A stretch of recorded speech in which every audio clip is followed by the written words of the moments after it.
Je vivais dans la crainte, je vivais dans la peur, dans les peurs, la crainte de la mort. Il y avait des terreurs.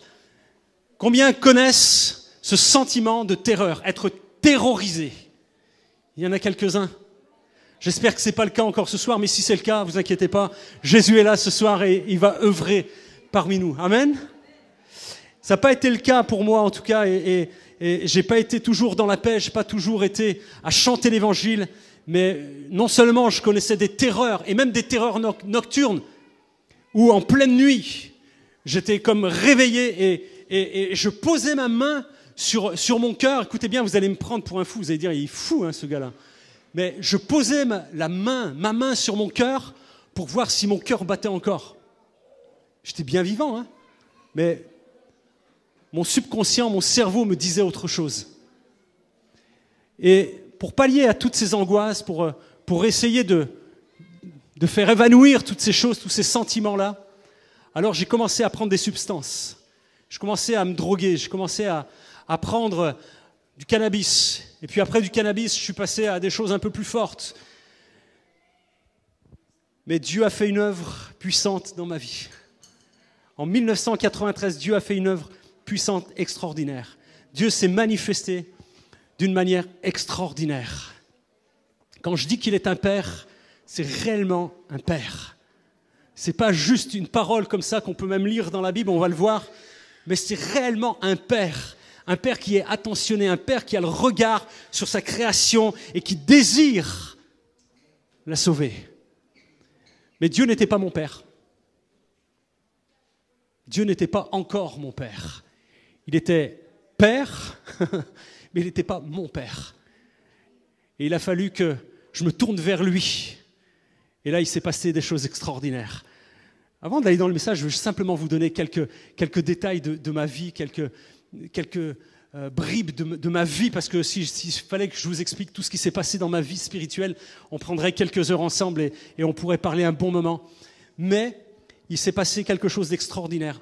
Alors que j'étais dans l'angoisse, comme je vous le disais, à un moment, j'ai crié à Dieu. Enfin, à Dieu. À l'époque, je ne savais pas qu'il s'appelait Dieu, mais j'ai crié à lui, je lui ai dit, si tu existes, révèle-toi à moi. Si tu existes, s'il y a quelqu'un là-haut qui m'entend, fais quelque chose pour moi. Et le lendemain, donc je me suis levé, puis je descends de l'immeuble où j'habitais, je descends à la boîte aux lettres, et puis j'ouvre la boîte aux lettres, et je trouve un prospectus, la vie après la vie. Je dis, oh, ça m'intéresse, parce que moi j'avais une crainte, c'était de mourir, et de me dire, si je meurs, où est-ce que je vais? Et là, je tombe sur ce prospectus, la vie après la vie. Et c'était une série de messages vidéo que le pasteur retransmettait sur une télé. À l'époque, il n'y avait pas des projecteurs comme on a aujourd'hui. Alors, on était une dizaine, un peu plus d'une dizaine, peut-être une bonne vingtaine. Et puis, devant cet écran, Dieu a commencé à faire une œuvre dans mon cœur. Dieu a commencé à toucher mon cœur, puisque ces hommes et ces femmes qui témoignaient parlaient de ce qu'ils avaient vécu. Ils étaient morts, ils avaient vécu une mort clinique, et ils étaient revenus. Et certains expliquaient qu'ils avaient vu, ils avaient en tout cas été dans un endroit qui était merveilleux, un endroit paisible, et d'autres s'étaient retrouvés dans un lieu obscur, ténébreux, où il y avait des tourments. Et moi, ça a commencé vraiment à parler à mon cœur. Et alors, à la fin de ce moment, à la fin de cette réunion, le pasteur fait un appel, et il dit, qui ce soir veut être libéré de tous ces tourments, de toutes ces peurs, de toutes ces craintes, etc., etc. Et puis là, toute la vie toutes les paroles qu'il est en train de donner, c'est ma vie. Et à la fin, je vais devant, je m'approche devant, et le pasteur prie pour moi. Et au moment où il prie pour moi, il y a comme et alors qu'il a enlevé sa main, et moi je ne me rends même pas compte qu'il a enlevé sa main, mais il y a une main qui est là posée sur ma tête. Et cette main posée sur ma tête va le rester pendant plus de toute la nuit pratiquement. Toute la nuit, une main sur ma tête. Le matin, quand je me suis levé, j'ai pris ma drogue, j'ai pris mon opium, j'ai pris tout ce que je consommais, je l'ai jeté à la poubelle et j'ai plus jamais touché à la drogue. Amen. Ça a été une délivrance instantanée. Amen. Alléluia. Gloire à Dieu. Quand je dis qu'il est un père, il est réellement un père Merci. Il est réellement un Père. Et il y a une parole de l'évangile de Luc au chapitre 11 et au verset 2 où il dit « Quand vous priez, dites ceci, Père, ton nom est saint, fais que tout le monde le connaisse, fais venir ton royaume. » Amen. Père, ton nom est saint, fais venir ton royaume. Alléluia. Est-ce que c'est votre désir ce soir? Amen. Eh bien, j'ai une bonne nouvelle, parce que le royaume de Dieu s'est approché. Amen. La Bible nous dit que Jésus est venu, il s'est fait homme parmi les hommes, et le royaume de Dieu s'est approché. Amen. Et c'est ça qui change et qui transforme les vies.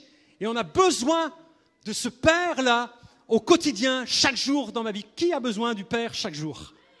Amen. J'ai eu la chance d'avoir des parents biologiques. Peut-être ce soir, tu n'as pas eu ce privilège. Peut-être tu es orphelin de père ou de mère. On va voir que Dieu est Père, mais il est Mère également. Mais peut-être tu as été privé de tes parents. Mais je voudrais te dire ce soir que auprès de Dieu, tu trouves un Père. Amen. Auprès de Dieu, tu trouves un Père, mais en plus, tu trouves une Mère. Alléluia. Dans l'Ancien Testament, le mot Père, lorsqu'il était utilisé, d'ailleurs, il a été employé dans l'Ancien Testament que 15 fois, dans l'Ancienne Alliance, avant Jésus. Avant Jésus, ce mot n'a été employé que 15 fois, et c'était principalement pour désigner Dieu comme le Père du peuple hébreu. 15 fois. C'est pas énorme. Alors que dans le Nouveau Testament, le mot Père apparaît 245 fois. Alléluia! 245 fois, et c'était le terme préféré du Seigneur Jésus lui-même. Alors ce soir, je voudrais aller avec vous dans ce message et vous poser une question. Qui est votre Père? Qui est votre Père?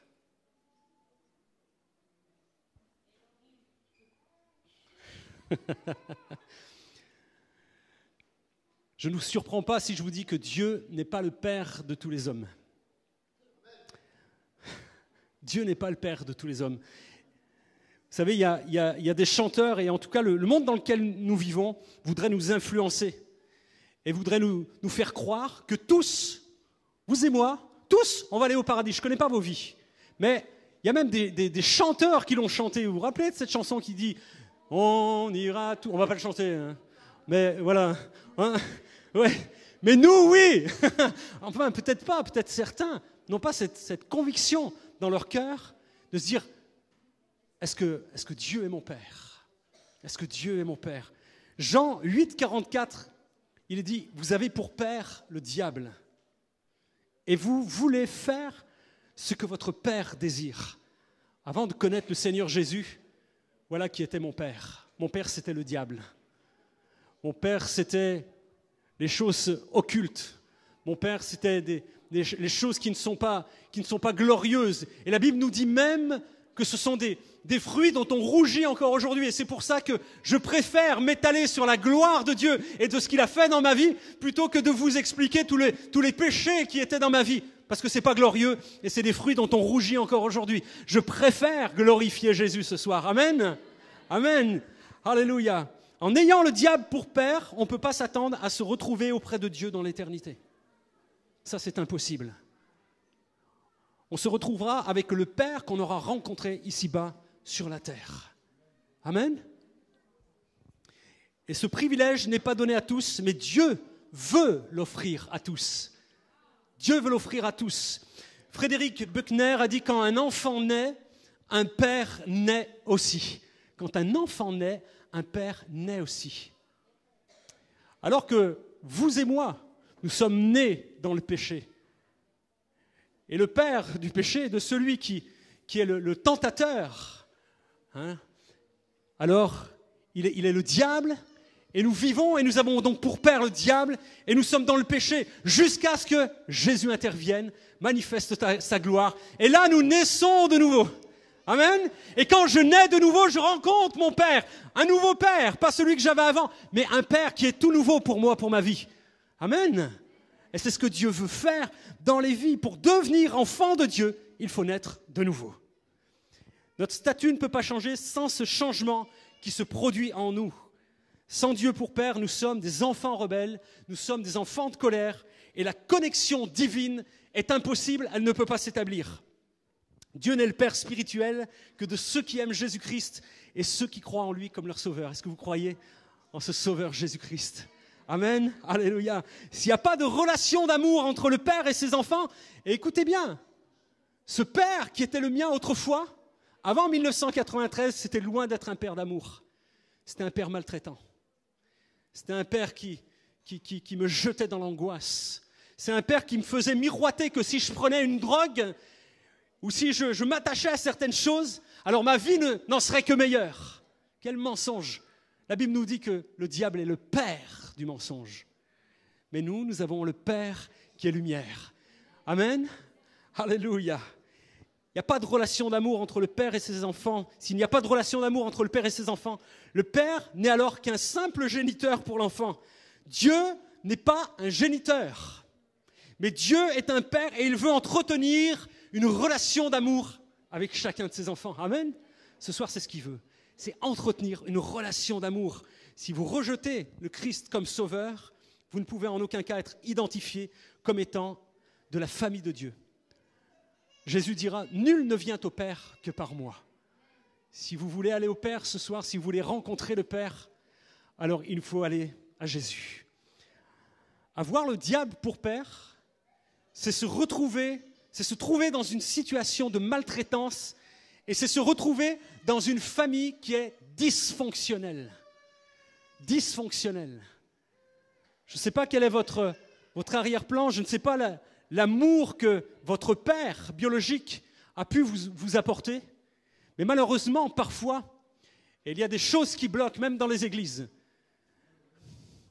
Il y a des choses qui bloquent et de gens qui viennent, et j'en ai vu et j'en vois encore, de gens qui viennent et qui ont un problème même avec la notion de père.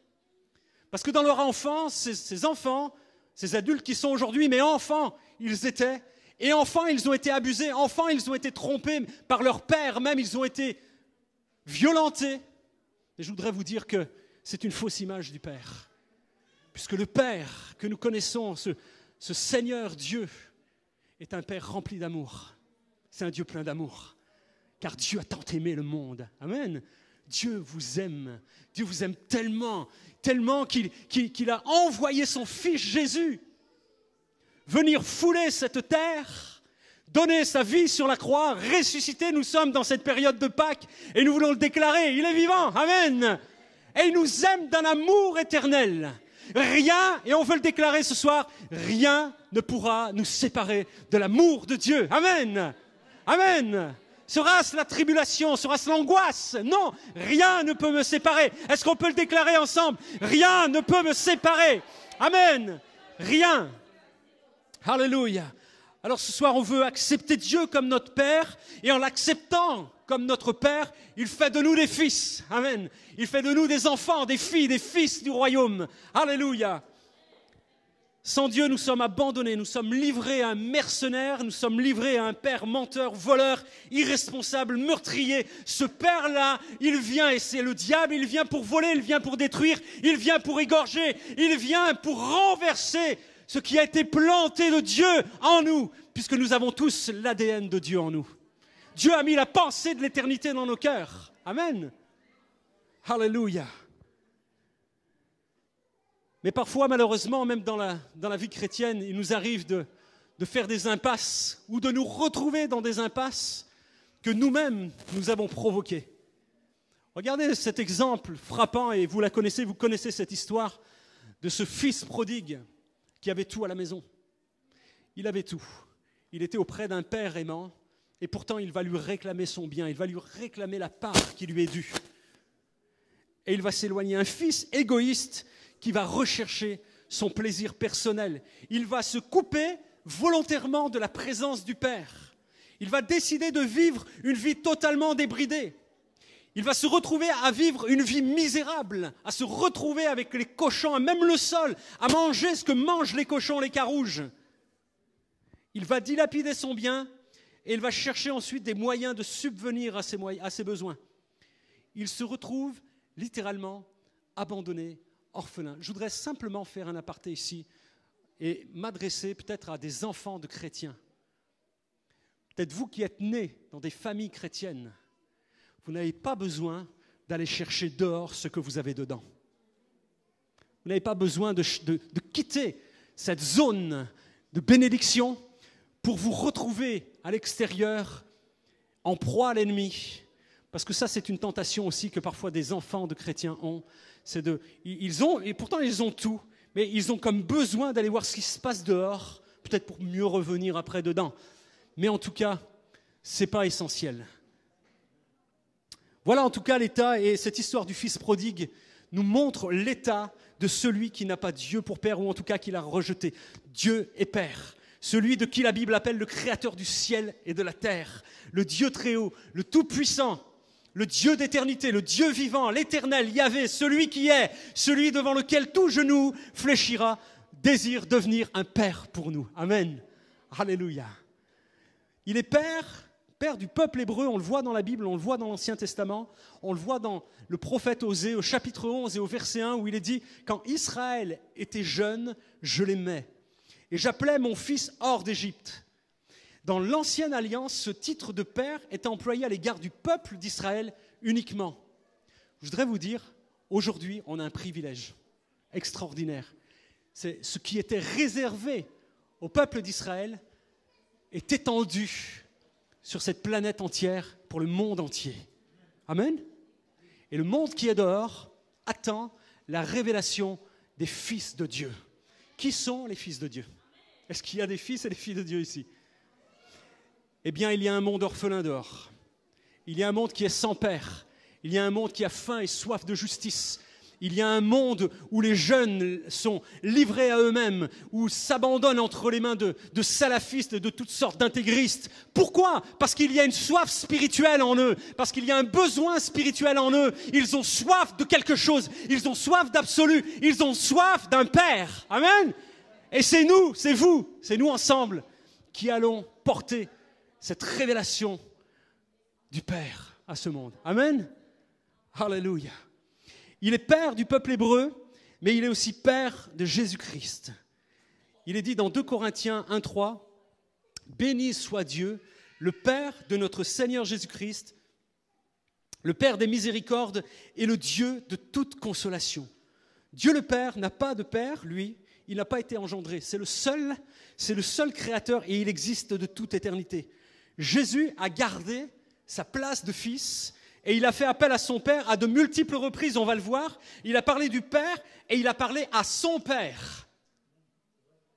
Et on le voit dans la reconnaissance, par exemple, et dans l'action de grâce, où Jésus, à un moment, va lever les yeux au ciel et il va dire « Père, je te rends grâce de ce que tu m'as exaucé.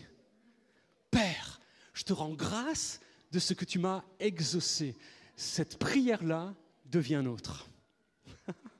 Amen.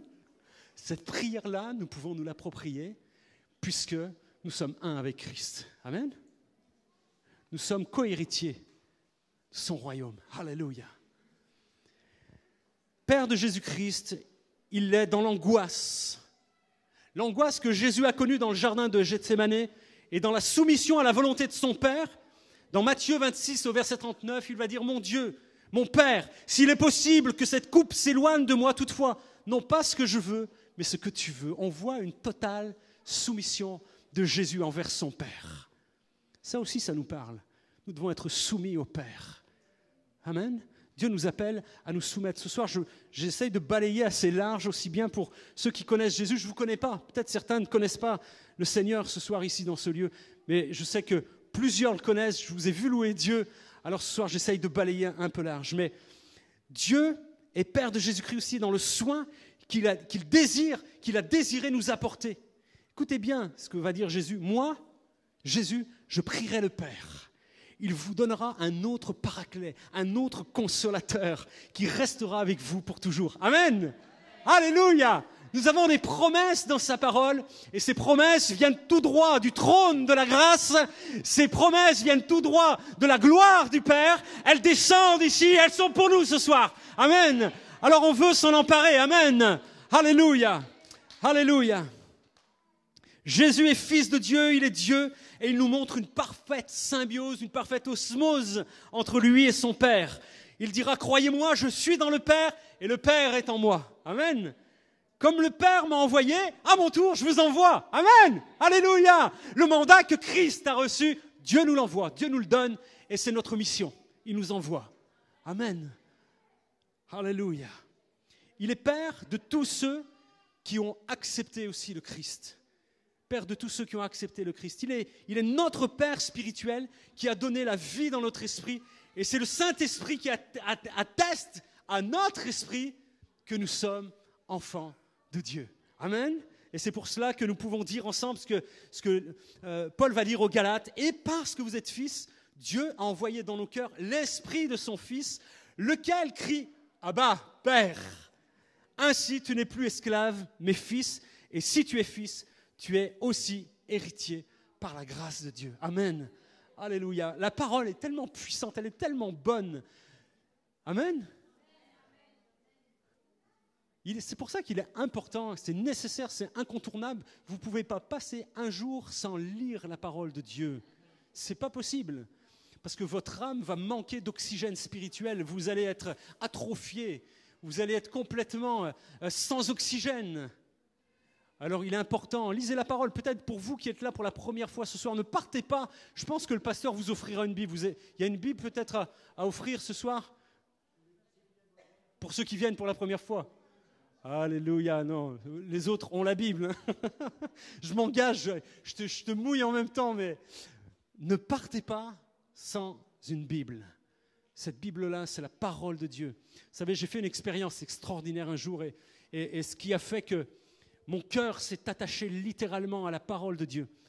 Alors que j'étais devant mon bureau, j'étais en train de travailler. Je travaillais pendant plusieurs années dans la communication, pendant plus de 20 ans. Et alors que je suis devant mon ordinateur, et comprenez bien, là, je viens de vivre une délivrance juste quelques jours avant. Et le mardi, alors que je suis dans mon bureau, je suis en train de travailler, il y a plusieurs personnes, c'est un open space, on est plusieurs dans cette pièce-là.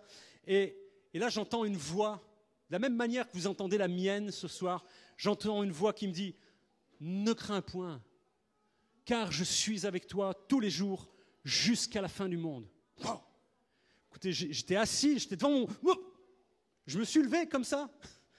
Et puis, je me suis retourné, j'ai demandé aux uns et aux autres, mais très timidement quand même, parce que je me suis dit, ils vont me prendre pour un fou. Ils vont me dire, ça y est, c'est Bernadette Soubirou, Christophe Rabi, Bernadette.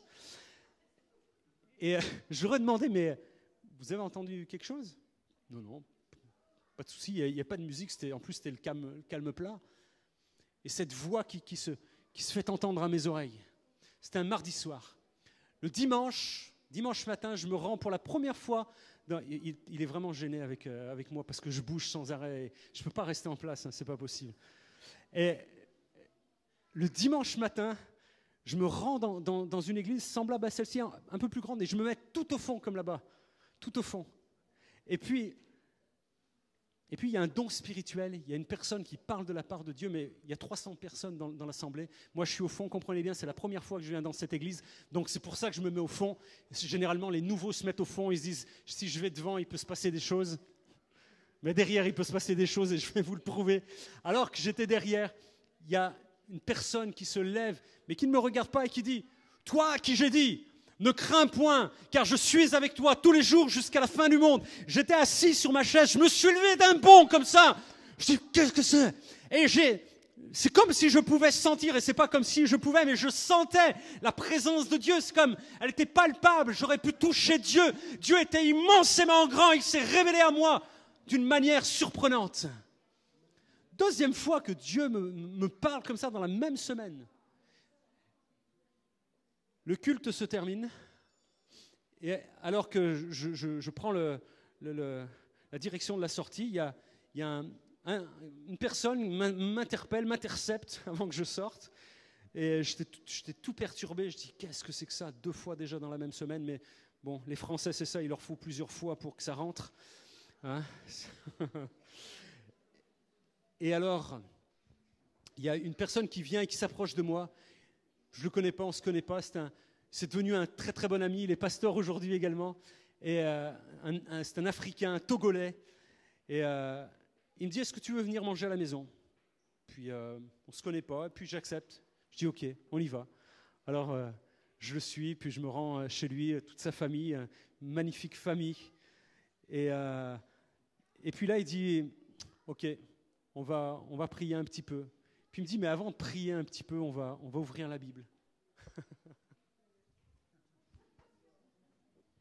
Vous savez où il a ouvert la Bible? Matthieu, chapitre 28, verset 20. Et voici, je suis avec vous tous les jours jusqu'à la fin du monde. Amen. Amen. La révélation, la parole que j'ai entendue, cette parole venait tout droit du cœur de Dieu. C'est sa parole. Amen. Et je le retrouve non seulement dans l'Église, c'est important aussi, et ça j'appuie sur ce point, c'est que on peut pas être chrétien sans Église. Sinon on est des SDF. On a besoin d'une famille spirituelle, on a besoin de se retrouver. C'est bien les cultes par Internet quand on est malade, mais ce n'est pas ça qui va vous apporter la joie de la communion fraternelle, parce que la communion et la louange et toutes ces choses, c'est là que Dieu envoie la bénédiction. Amen. Et Dieu m'a parlé à 3 reprises. Dieu est Père, et c'est un Père qui est en action. J'ai jusqu'à quelle heure? Parce que moi, je suis parti...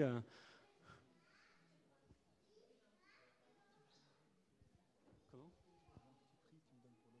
Ok. Avant l'appel?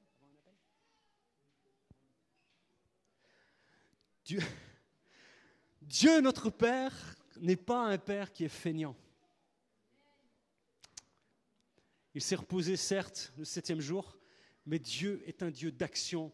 Il est assis sur son trône, mais il n'est pas en train de se tourner les pouces et compter les points ou en train de parier sur qui va gagner le combat que chaque enfant de Dieu est en train de mener. Ça, c'est pas vrai. Ça n'existe pas, ça. Mais Dieu est un Dieu d'action. Et notre Père agit en notre faveur. Amen. Il déploie son amour pour nous. Dis-le à ton voisin, réveille-le, peut-être il s'endort. Dis-lui, hey, Dieu déploie son amour pour toi.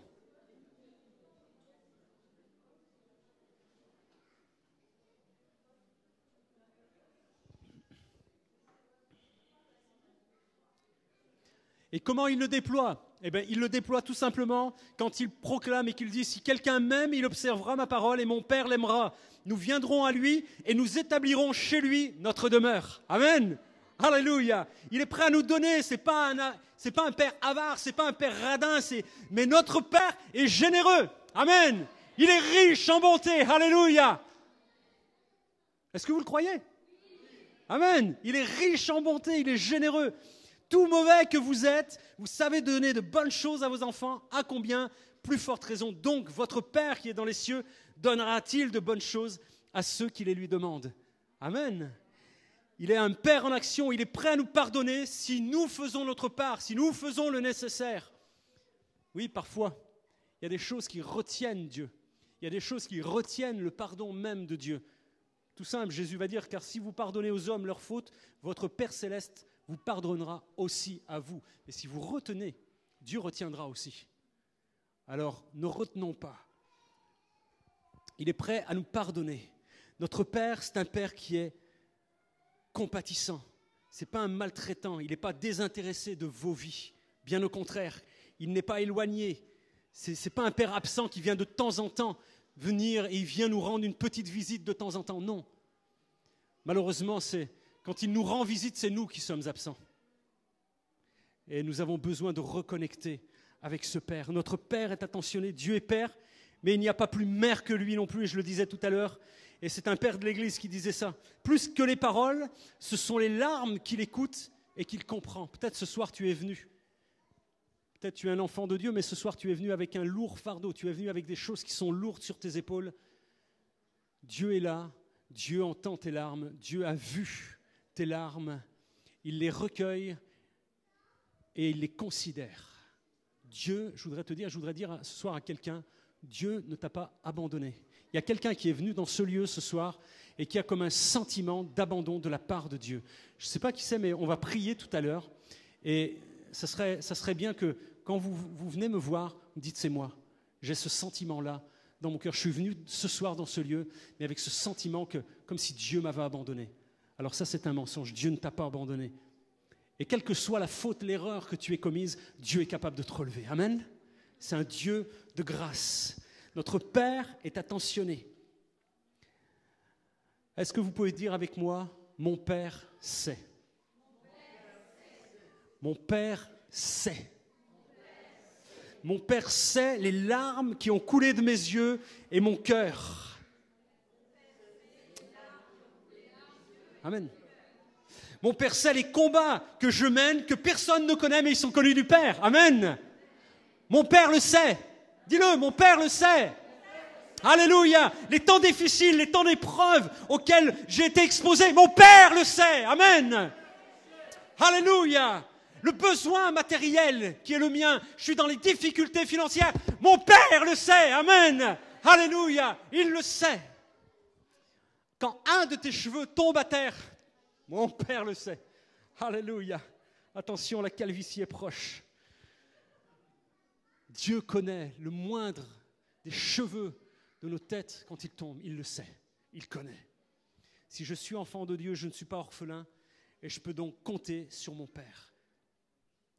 Je voudrais terminer et prendre un temps maintenant et simplement conclure avec ça. Je voudrais vous dire, Dieu est un Père qui défend les fils et les filles de son royaume. Combien sont offusqués quand ils vivent des injustices? Est-ce que vous êtes offusqués lorsque vous vivez une injustice?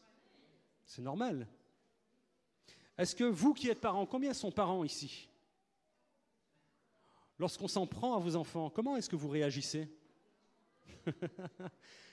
je me rappelle d'une fois où ma fille, j'ai 3 filles, hein. Vous savez, les pères avec les filles, je sais pas, t'as des filles?